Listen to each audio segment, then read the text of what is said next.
Good morning বন্ধুরা, তোমরা সবাই কেমন আছো? আমি তো ভালো আছি। আজকে ভিডিও শুরু করলাম আমার রান্নাঘর থেকে। এই তো রান্নাঘর, বৃষ্টি পড়ে একদম রান্নাঘরটা ভিজে গেছে। ভাঙ্গা ঘর, তাই দিকে বৃষ্টি পড়ে, বৃষ্টি ভিজছে সেটা, তারপরে এইরকম অবস্থা।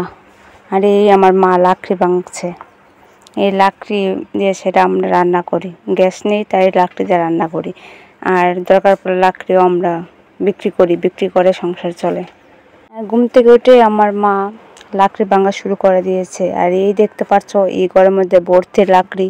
সবগুলো লাকড়ি কিনা না, মানে আনা হয়েছে, বাগান থেকে আনছি। আর এনে সেটা আমরা রাখছি, কারণ লাকড়ি বেচে সেটা অনেক সময় আমাদের সংসার চলে। এই আমাদের কুড়ের ঘর, ভাঙ্গা ঘর দেখতে পাচ্ছ তোমরা। এই আমার মা সকাল থেকে উঠে একটু চা খায় সেটা দিয়ে শুরু করছিল, এখন পর্যন্ত লাকড়ি ভাঙছে।